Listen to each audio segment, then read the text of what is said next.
no me puedo trasladar, digamos, hasta la institución. Lo que pasó la otra vez fue como casi una imprudencia. Así que bueno, por suerte no tuvo ninguna consecuencia y nada. Lo bueno es que podemos continuar conectados, ¿sí? De alguna manera, y sobre todo esto en sintonía con las clases. Primero que nada, me gustaría decirles que el tema de la asistencia, tienen que poner el nombre y el apellido junto a su DNI en el chat. Yo después los voy a registrar, así que esa va a ser la manera de tomar la asistencia.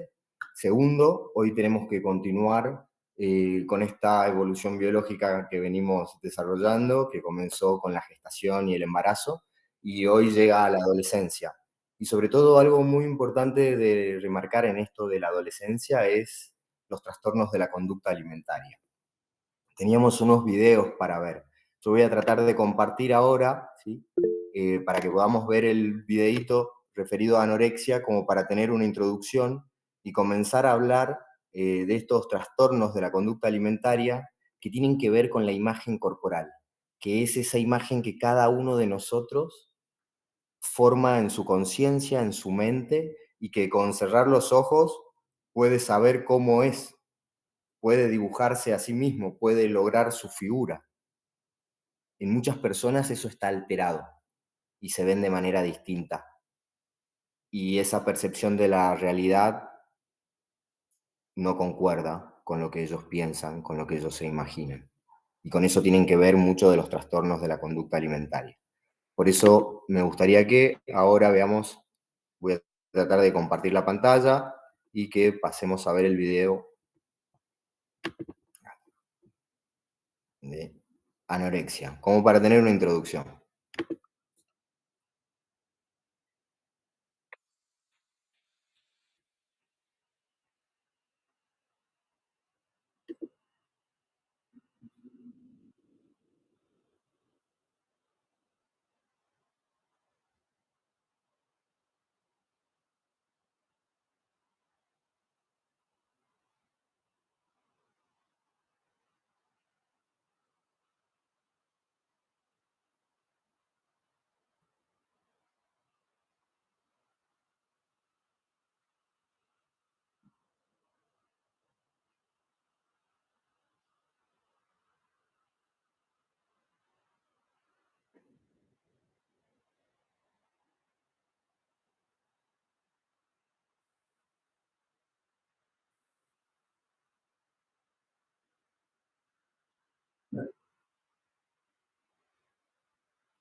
Bueno, ahí pasó, por ejemplo, este videito introductorio de la anorexia que está, por ejemplo, en el aula virtual y que nos introduce justamente a esto, ¿no? Que estos trastornos no solamente tienen que ver con la imagen corporal, sino que afectan en las conductas del individuo, de las personas.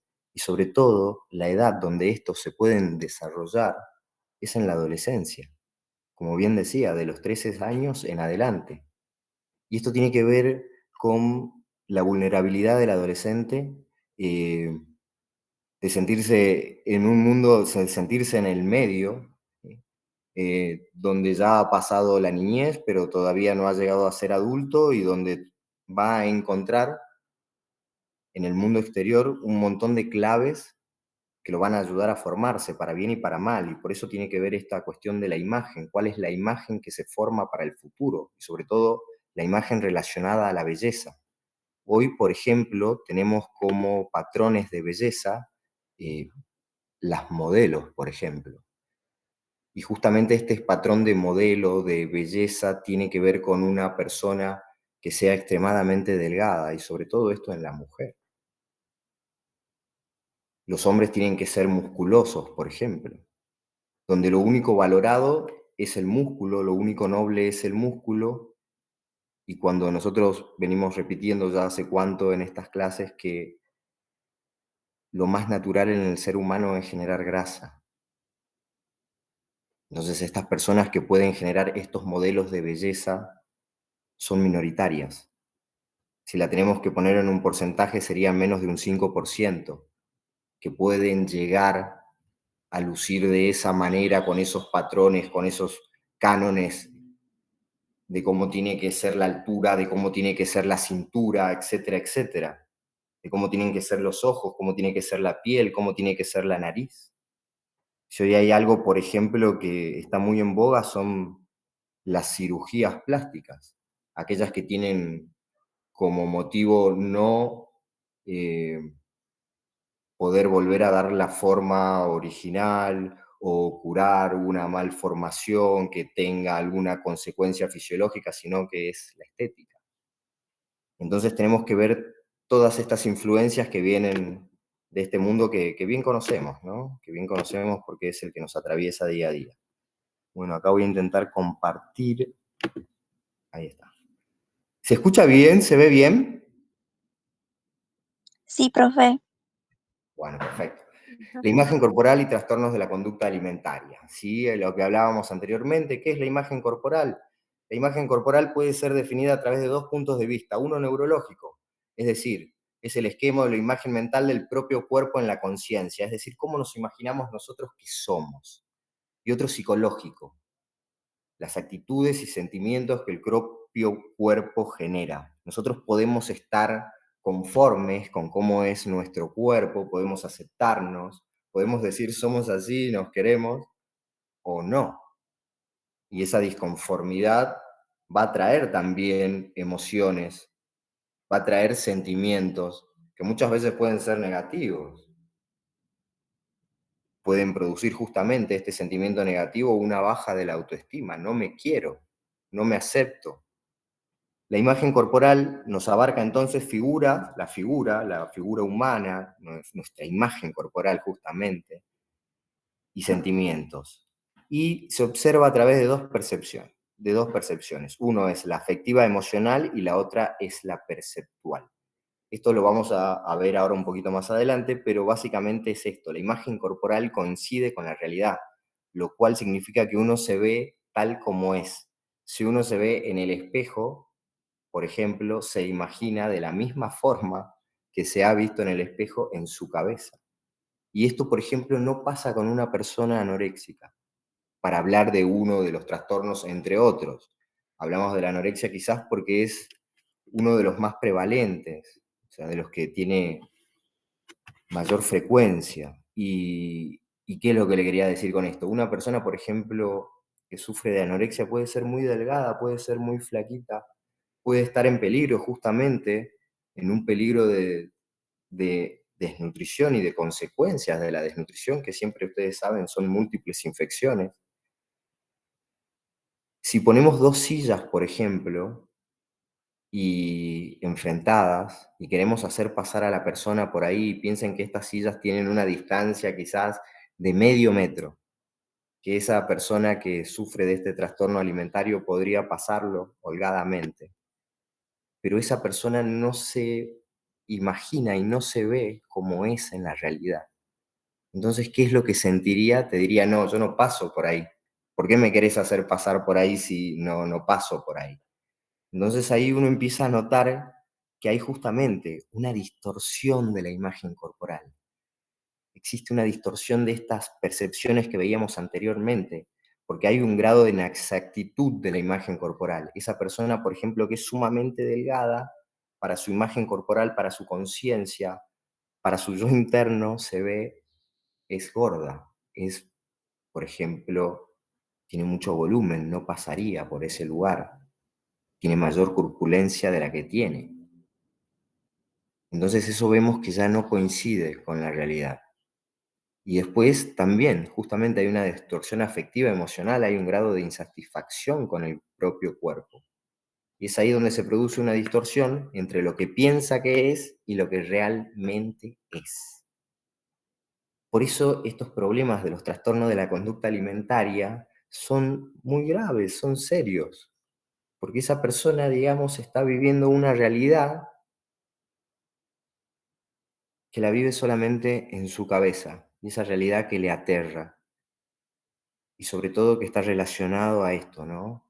Al cuerpo, a la comida, al peso. Generalmente son personas que tienen terror a aumentar de peso. Son personas que tienen terror también a saber cuánto pesan, tienen miedo a la balanza. Y como decía anteriormente, esto influye en su vida. Tienen conductas que son conductas, por ejemplo, que aíslan a estas personas, que las sumen en tremendas depresiones, que las llevan a transitar su enfermedad en una total soledad y donde terminan sufriendo las peores consecuencias de estas enfermedades, que muchas veces son la muerte o la invalidez. Los factores que intervienen en esta distorsión de la imagen corporal obviamente es la influencia familiar, la evolución psicológica, la presión sociocultural, y lo que hablaba anteriormente es que siempre hay que tratar estas enfermedades del trastorno de la conducta en un marco interdisciplinario y sobre todo eh, también esto, ¿no? En un marco familiar. En esto un paciente, pensemos que es un adolescente, mujer, varón, puede afectar a ambos sexos. Si no está acompañado de su familia, seguramente va a tener un tratamiento muy poco adherente y va a ser muy complicado poder salir adelante. Y sobre todo esto, porque la influencia familiar de cómo hemos o qué hemos influenciado, qué hemos brindado durante la crianza a esa persona se puede manifestar, ¿no? En un trastorno de la conducta alimentaria. Miren lo que dice acá. Algunos expertos sostienen que la familia excesivamente protectora constituye un hito en los antecedentes de los desórdenes alimentarios. Estos padres suelen sugerir a sus hijos lo que deben pensar y lo que deben sentir. Y cuando decimos lo que deben pensar y lo que debemos sentir, obviamente también está relacionado a lo que tienen que comer y sobre todo qué relación hay entre eso que se come, porque seguramente va a haber muchos alimentos que son malos o muchos alimentos estigmatizados, porque esos alimentos te van a hacer engordar, esos te van a producir obesidad, porque vas a terminar de determinada forma, porque no vas a hacer de esto, porque no vas a hacer lo otro. Es decir, una serie de imperativos que van haciendo, van generando un molde donde esa persona se forma y sobre todo donde esa persona sobre todo se frustra, donde esa persona no se quiere, porque esa persona puede ser que sea diferente, que quiera otras cosas, que tenga otros sentires, otros pensares. Entonces, a tener muy en cuenta esto, lo de la influencia familiar y sobre todo esto, ¿no? Aquellas que se dan en entornos muy estrictos. ¿Sí? La evolución psicológica. Existen abundantes teorías que centran el rechazo a la comida como resultado de tensiones sociales y sexuales generados por cambios físicos asociados a la pubertad. En este periodo hay una lucha respecto de la identidad y el control, presentan miedo a las situaciones nuevas, las cuales generalmente son evitadas.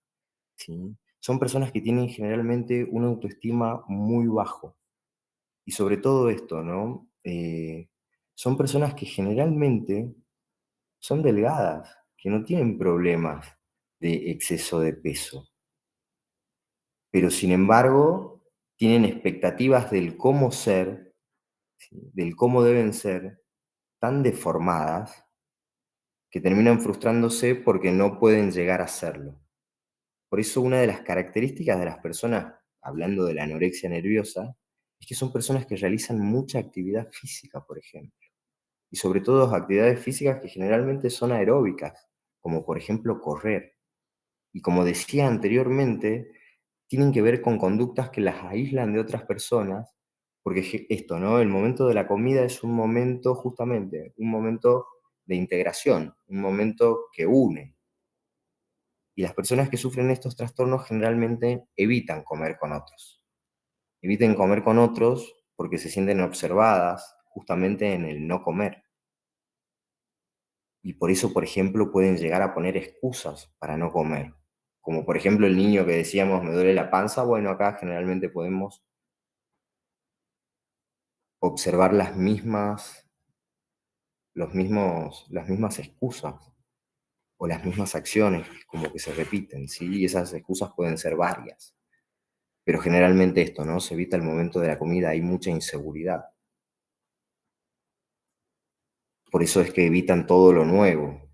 Por eso es que evitan también justamente esto, ¿no?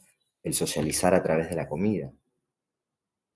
También la presión sociocultural. Existe una disparidad entre los valores sociales que se estimulan en la mujer, como la autonomía e independencia, y la experiencia real, cuidado de la casa, de los hijos, etc. Este choque de roles puede producir temor, culpa, sensación de estar equivocada o haciendo lo indebido. La mujer se ve envuelta en una dualidad de responsabilidades que a veces la confunden. Y esta dualidad o dobles mensajes son enviados permanentemente por la sociedad a través de los medios de comunicación. Esto es más o menos lo que hablamos en no todas las clases, ¿sí? Y que tiene que ver con esto, qué es aquello que los medios de comunicación, sobre todo a través de la publicidad, nos quieren inculcar. Y sobre todo tiene que ver con esto. Te dicen cómo tienes que ser, cómo tiene que ser tu figura. Por ejemplo, hablábamos esto de la figura masculina, que tienen que ser todos musculosos, vigorosos, atléticos, pero a la vez también, a la par de ese anuncio de Calvin Klein, te ponen un anuncio de McDonald's donde te estimulan el apetito, el hambre, las ganas de comer algo placentero y sobre todo esto, que no te frenes, porque no hay que frenarse en el placer, porque el placer es felicidad y se asocia ahí, por ejemplo, una Coca-Cola. Entonces, todo lo que puede llegar, digamos, de los medios de comunicación siempre va a ser esto, va a ser difuso, no va a ser claro y va a ser múltiple, porque lo que más se busca es que el individuo se sienta perdido entre toda esa información. Si hoy, por ejemplo, ustedes que tienen la cátedra de nutrición y dietoterapia, y bueno, pónganle que hacen caso o creen más o menos en lo que nosotros llevamos adelante, es una opción. Pero si ustedes prenden la tele, agarran una revista, ven en internet o lo que sea, van a encontrar miles de consejos relacionados a la nutrición, a la comida, que pueden llegar a ser distintos. Entonces siempre vamos a encontrar esto, ¿no? Esta cacofonía, esta multitud de voces que nos hacen sentir perdidos, que nos hacen sentir desconfianza de quiénes somos, de qué es lo que queremos y de lo que si queremos no se adecúa a los patrones de normalidad de la sociedad, entonces sentimos culpa, sentimos que estamos haciendo algo mal, que estamos yendo en contra de la corriente, que nos va a castigar Dios. Y todo esto genera justamente estos trastornos de la conducta, ¿sí? Estos trastornos de la conducta alimentaria. Por eso es muy importante, y sobre todo, como dice el título, la presión sociocultural. ¿Cómo lo definimos? Trastorno de la conducta alimentaria, así se define como la desviación o desorden de la conducta alimentaria. Y sobre todo esto, se caracteriza ¿por qué un desorden de la conducta alimentaria? Y justamente porque la persona deja de comer armónico, deja de comer variado, pierde la frecuencia, puede comer una sola vez al día, puede comer muy poquito, puede comer de una manera desmesurada, sentir que no tiene límites, sentir que no tiene control. Y justamente eso está relacionado al mundo del adolescente, el tema del límite, el tema del control. Es muy probable perderlo. ¿Quién no ha perdido el control? ¿Quién no ha perdido el límite alguna vez? Y piensa en lo angustiante que puede ser cuando eso se transforma en una enfermedad. Que la persona come, come, come, come, come, por ejemplo, y no puede parar.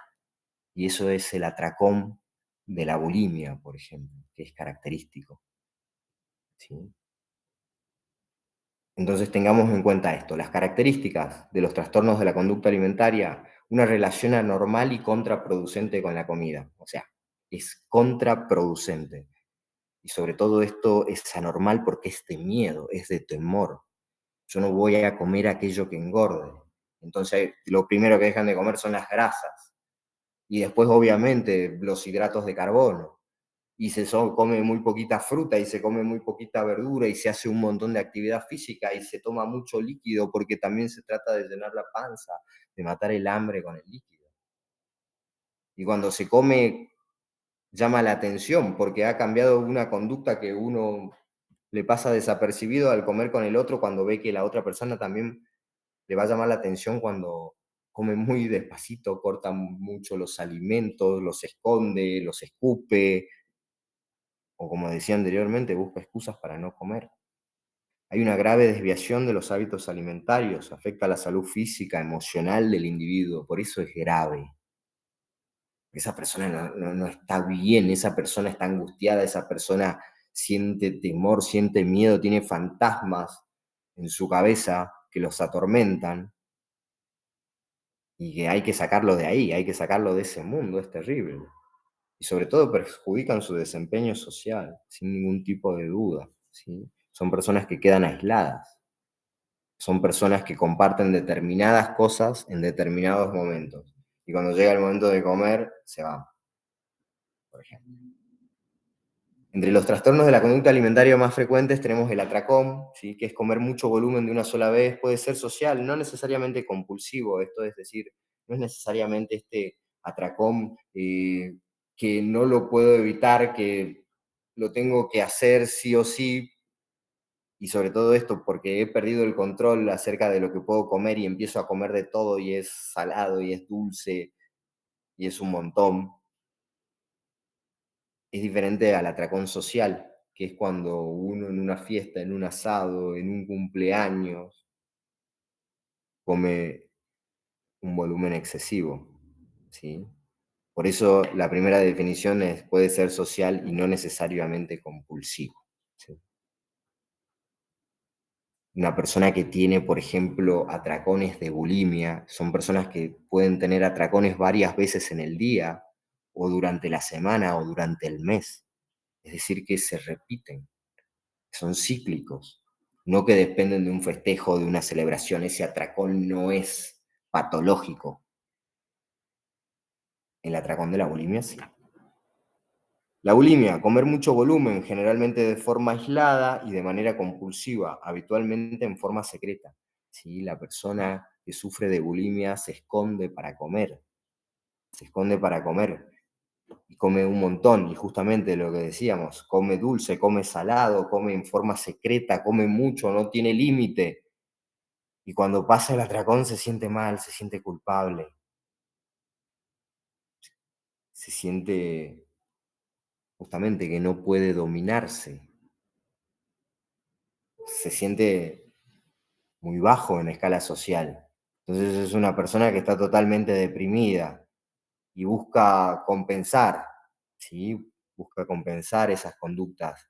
Y he comido un montón y me siento mal porque no me puedo controlar, porque no tengo un límite.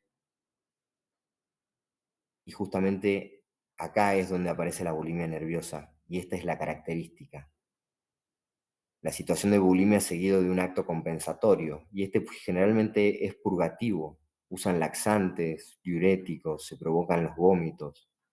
O también pueden ser no purgativos donde entran periodos de ayuno o actividad física extenuante.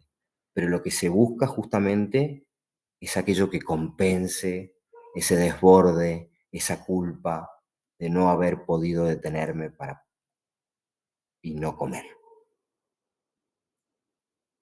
Esto es característico justamente de la bulimia nerviosa, buscar ese acto compensatorio, que puede ser dejar de comer, es decir, tengo ayunos prolongados o tengo una actividad física totalmente extenuante, excesiva, salgo a correr mañana, tarde, voy al gimnasio en el medio, etcétera, etcétera.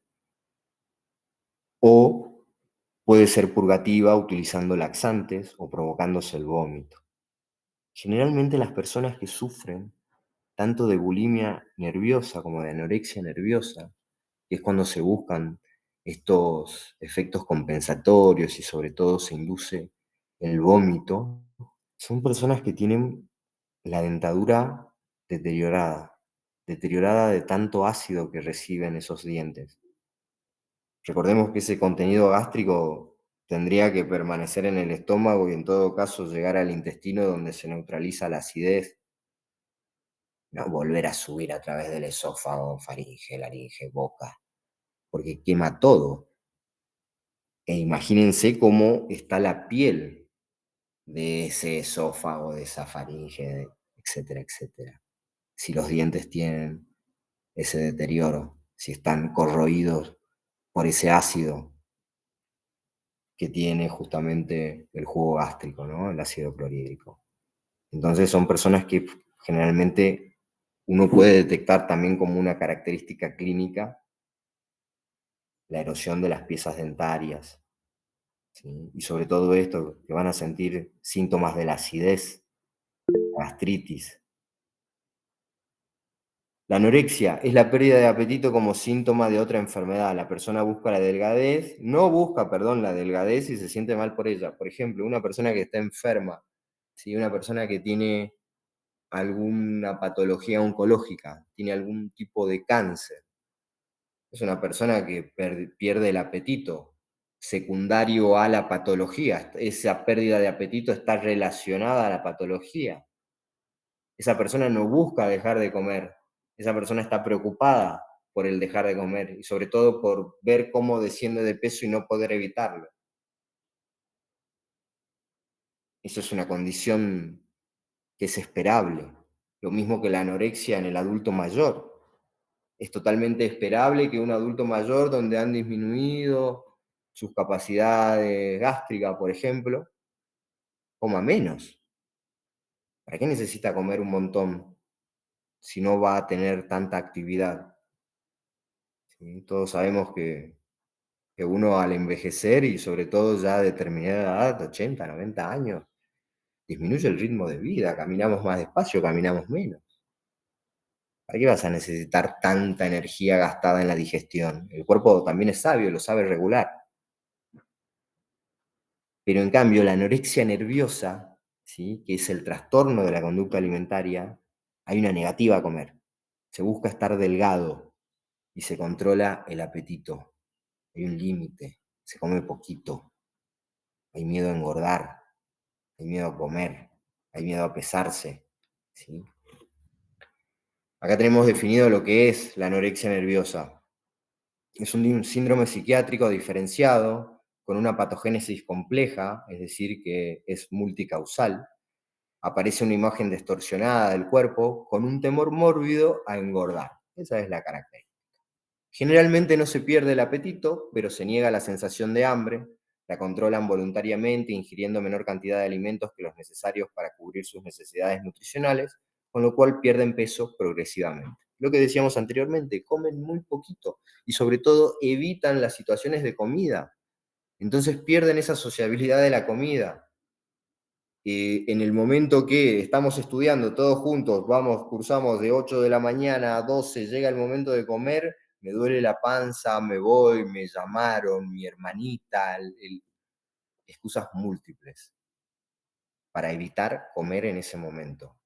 Porque si se sienta a comer, a lo mejor tiene que acabar el plato, porque se siente muy observada, porque siente temor, porque siente miedo al que dirán, porque no puede esconder, porque no puede tirarle al perro, porque se lo va a meter en la boca, lo va a tratar de escupir, porque va a haber un montón de conductas que, como decía anteriormente, la definición son aberrantes hacia la comida. O sea, hay una sensación de asco,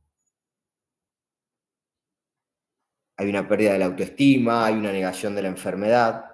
Para las personas no están enfermas, ¿sí? Es totalmente normal la vida que hacen, lo que hacen y sobre todo esto, porque son personas que tienen una hiperactividad, andan de aquí para allá, hacen, como decíamos anteriormente, mucha actividad física, generalmente son buenas en los estudios, etcétera, etcétera, pero eso también tiene un desgaste. Eso también tiene un desgaste que los lleva a enfermarse muchísimo más.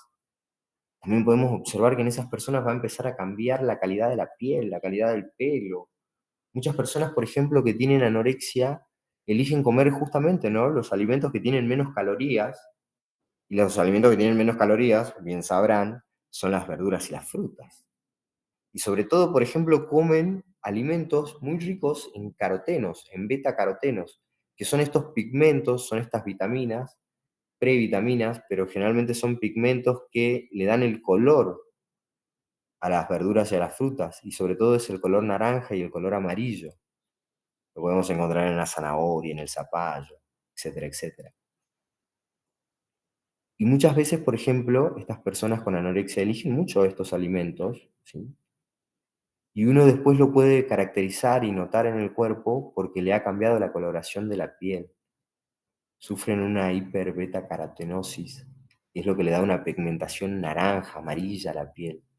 Y tiene que ver con esto, justamente, con el exceso de esos alimentos, con la pérdida de variedad. Obviamente no comen grasas. Se pueden hacer hasta vegetarianos porque van a tener terror, horror a la carne. ¿Qué más? Se observa una mayor incidencia en las clases sociales medias y altas, así como en los países más desarrollados. Esto ha cambiado, me parece que hay una transición generacional donde ya no solamente se da en las clases medias y altas, sino que también se da en todo el conjunto de la sociedad, ¿no? Y que tiene que ver con esto, ¿no? Con la democratización de los multimedios. Todo el mundo tiene Facebook, tiene Instagram, tiene acceso a Internet en su caso de mayor tiempo, mayor calidad, menor calidad, pero no estamos ajenos a los patrones sociales y sobre todo a los patrones de belleza, ¿no?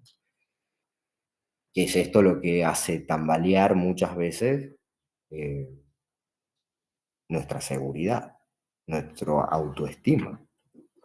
La aparición más frecuente es la adolescencia, dándose generalmente entre los 12 y 25 años y predomina más en la mujer que en el hombre. La estadística nos dice que es un 95 a un 5% respectivamente. Según el criterio de diagnóstico, según el DSM-4, que es un manual de diagnóstico psiquiátrico, tiene que ver con la negativa a mantener el peso corporal en el peso mínimo normal para la edad y la altura. Son personas que siempre quieren bajar más de peso. ¿Y saben por qué siempre quieren bajar más de peso? Justamente porque tienen una distorsión de la imagen corporal, porque siempre se ven gordas. Se ven que están, justamente, esto es la palabra, digamos. Se ven que tienen un exceso de grasa, se ven disconformes, no se gustan. Intentan seguir bajando de peso cuando la realidad va a ser que solamente sean piel y hueso, que es una realidad justamente que pone en peligro su vida, ¿no? Tienen un miedo intenso a aumentar de peso, aún pesando por debajo del peso esperable, y tienen un disturbio en la forma de experimentar su propio cuerpo o figura, lo que hablábamos anteriormente, esta distorsión de donde no coincide esa imagen que está en la conciencia con la imagen real, con la que podemos ver en el espejo. Y también se caracteriza por amenorrea durante por lo menos 3 ciclos menstruales. Obviamente son personas que están por debajo del peso normal. Una mujer para poder menstruar tiene que tener mínimamente en su composición corporal entre un 10 y un 12% de tejido adiposo, de grasa, porque si no, no hay energía suficiente para poder desarrollar todo el proceso. Si el cuerpo no detecta esa cantidad de grasa en el organismo, por ejemplo, no va a producir, no va a producir justamente la menstruación, la ovulación, no, nada. ¿Por qué? Porque ni va a gastar energía, ni va a gastar energía en algo que no podría llegar a suceder, como es, por ejemplo, gestar una vida. ¿Cómo se podría gestar una vida con esas cantidades de energía por debajo de lo necesario, tan por debajo de lo necesario, donde el cuerpo se consume a sí mismo y sobre todo donde el cuerpo ya comienza a utilizar las proteínas para generar azúcares, energías? Es decir, donde ya estamos en un desbalance total, donde ya no solamente es energético, sino también hay un desequilibrio en el nitrógeno. Y esto es sumamente grave, por supuesto. Las características de la anorexia nerviosa: alteración de la imagen corporal, obsesión por el cuerpo y la comida, restricción severa de alimentos, son personas cumplidoras, obedientes, son hiperactivas, rechazo a la vida sexual, tienen terror a la vida sexual, porque tienen terror a mostrar su cuerpo. Si van, por ejemplo, a la playa, no se sacan la ropa. Y como les digo, justamente puede ser la persona más flaca del mundo, digamos, pero no se siente cómoda con su cuerpo porque se ve diferente, se siente distinta. Entonces son generalmente personas que se tapan la panza. Esa es una de las características. No hace falta que vayan a la playa donde directamente ni se sacan la ropa, están con el buzo, con la campera, con todo lo que puedan tener puesto, digamos, pero en otra situación, normalidad, sacarse una foto, nos juntemos para sacar la foto, se ponen el cuaderno, la cartera, el bolso, en la panza, siempre están como tapándose, ¿sí? Y obviamente este rechazo a la vida sexual tiene que ver con esto, digamos, desvestirse, descubrirse ante el otro, total vergüenza, digamos. Tiene que ver con este autoestima rebajado, ¿no? Hay una mayor dedicación a la limpieza, generalmente son personas obsesivas, depresión y aislamiento, ¿sí? Justamente todas las características que veníamos hablando. ¿Alguien tiene ahí el micrófono que lo puede mutear, por favor? A ver, si no, bueno, genial. ¿Y a dónde está? Bien.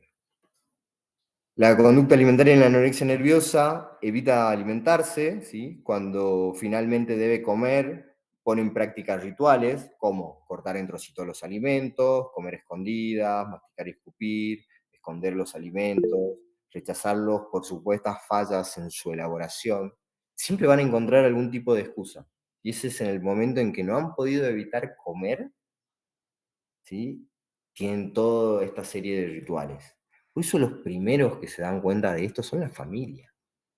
Son las familias que notan, ¿sí? Que, por ejemplo, esa hija o hijo deja de comer con ellos. ¿Por qué? Porque ponen múltiples excusas, porque o en ese momento de la comida se arma la discusión, se pelean, siempre se termina levantando de la mesa y marchándose, obviamente. eh, con la mayor ofensa, ¿no? Y esto tiene el motivo de evitar la mesa siguiente. Los tipos de anorexia nerviosa, según el DSM-4, tenemos la anorexia nerviosa puede presentarse bajo dos formas, ¿no? Una restrictiva, como decía ahí el videín que vimos, que constituye el cuadro clásico de la enfermedad. La paciente, para lograr la delgadez extrema, limita su alimentación hasta un mínimo por debajo de lo indispensable para subsistir. Tiene control total de la situación. Y la no restrictiva, que son las personas que desarrollan anorexia, que en determinados momentos de su enfermedad presentan síntomas bulímicos.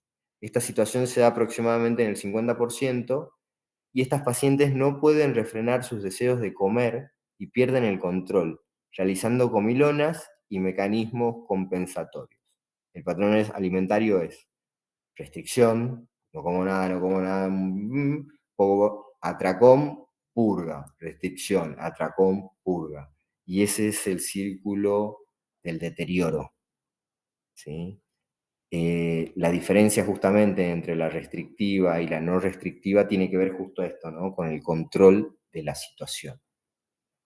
Y el que el 50% de las personas que desarrollan anorexia terminen con el desarrollo de la anorexia no restrictiva, ¿sí? Que es aquella que va a buscar, digamos, situaciones de compensación y demás, tiene que ver con esto, con que siempre se pierde el control. Entonces, bueno, ¿cuáles son los patrones de conducta? La inanición voluntaria, los ejercicios intensivos, la ingesta compulsiva y las conductas purgativas, ¿sí? Lo que veníamos hablando anteriormente. Personas que comen muy poco, que evitan la situación alimentaria, que luego realizan un montón de actividad para tratar de gastar esa energía que han consumido, no pueden controlar el no comer, caen en una ingesta compulsiva, tienen atracones, ¿sí? Comen un montón de dulce, salado, hasta pueden comer cosas que sean crudas, ya no importa lo que es, se come y se come mucho. No es que hay una de voy a comer esto, no. Por eso es esa falta de control que después lleva a esto, ¿no? A la culpa, ¿en qué me he convertido? ¿Quién soy? Mira todo lo que hice. Y esa como golpearse a uno mismo. Por eso todos los tratamientos que tienen que ver, lo que decíamos anteriormente, con los trastornos de la conducta alimentaria tienen que ser multidisciplinarios, tiene que haber un psicólogo, tiene que, sobre todo, ¿sí? Y sobre todo la familia, que es el marco de contención, que es el que va a ver el día a día de ese adolescente, de esa joven, de ese adulto. porque también está cambiando el tema de la edad, ya no es solamente el adolescente hasta los 20 años. Hoy se puede desarrollar conductas de anorexia en edades de los 30, por ejemplo. Y como veíamos anteriormente, que se decía que la mayor cantidad de personas afectadas eran los países de Occidente, porque había muy poca de estos trastornos de la conducta, por ejemplo, en África, por ejemplo, en Asia. Bueno, esto ha aumentado radicalmente en Asia y en África. Y también ha cambiado la edad. Y sobre todo tiene que ver esto, con cuando decíamos que es multicausal, que es sus causas son un montón, tienen que ver justo esto, con los marcos sociales, ¿no?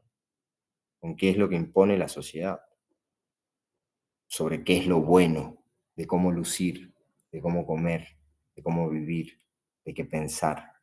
Bien. El tratamiento, dada la multideterminación de la enfermedad en la cual convergen factores sociales, culturales, familiares, del desarrollo individuales, biológicos, el tratamiento de estos pacientes requiere un marco institucional y un equipo multidisciplinario. Los pilares del tratamiento son la terapéutica nutricional, la psicoterapia individual, grupal y la terapia de apoyo familiar. Esto de la psicoterapia, por ejemplo, grupal, muchas veces sirve, hay asociaciones de ayuda para la persona que sufre bulimia, que sufre anorexia, donde hacen grupos, donde hablan, donde se reconocen a sí mismas, donde ven los problemas que tienen, y eso también ayuda muchísimo a salir adelante. Por eso es que hay que evitar, digamos, estos tratamientos individuales, por ahí son muy penosos y por ahí necesitan mucho de la voluntad de la persona y sobre todo, como decíamos anteriormente, lo primero que se van a topar es con una persona que le va a decir, yo no tengo nada, que no reconoce la enfermedad, que va a tener una negativa. La valoración del estado nutricional. En primer lugar, se intenta valorar al paciente a través del peso y de la talla. Y esto generalmente porque se trata de evaluar, digamos, el grado de criticidad al que ha llevado la enfermedad a la persona. Pero esto en un primer momento hasta puede ser sumamente violento. Obviamente la persona no va a querer saber absolutamente nada con que le muestren una balanza, con pesarse, ¿sí? Eh, por eso, digamos, muchas veces hasta si se pesa a una persona, digamos, yo creo que se tiene que evaluar eh, el momento, si es adecuado o no, ¿sí? No siempre es necesario pesar a una persona, puede ser que sea un momento muy delicado de la enfermedad, muy agudo, donde la persona va a tener un horror hacia el número que se va a generar, y esto también va a generar una desconfianza, va a ser mucho más lento todo el proceso. Con respecto al peso, decía, por un lado, algunos presentan una relación problemática con la balanza. Bueno, justo esto, en este caso será necesario pesarlos de espalda a la misma, ¿sí? Se los trata de evitar que vean el número, por eso se los pesa de espalda, para que no se enteren de su peso. Y en otros casos es necesario controlar minuciosamente determinados factores a los que suelen recurrir los pacientes para disimular su bajo peso. Esto, por ejemplo, ¿qué hacen? Ponen pesas en los bolsillos, toman mucho líquido antes de ir a pesarse, o sólidos previos al pesado, contienen la orina mucho tiempo para que esa orina en la vejiga también haga peso. Es decir, tienen un montón de conductas eh, tramposas, ¿sí? De conductas donde tratan de engañar. Por eso es que hay que tener mucho ojo con esto del peso. Es como si ya saben que se van a pesar o que es inevitable el control y que tienen que ir, tienen en cuenta todas estas medidas, digamos, para que en ese control vean que no ha disminuido de peso o que ha aumentado de peso y no que sigue escondiendo la comida, que sigue vomitando o que sigue haciendo un montón de actividad física a escondidas, por ejemplo. La talla tiene... Sí, ¿eso dice? Voy a ver. Y por ejemplo, chicos, si yo genero otro link, lo pongo en el aula virtual, podemos tener de nuevo la llamada, ¿no es cierto? Sí, profe. Bien, bueno, cuando se corte, a las 3 de la tarde ya van a tener el link y nos volvemos a conectar. ¿sí? Ya le saco una foto. Bueno, profe. Bueno, bueno, listo. Yo ya empiezo a generar el link, no sigo con la clase, tomo la asistencia y nos conectamos en un ratito. ¿Listo? Bueno.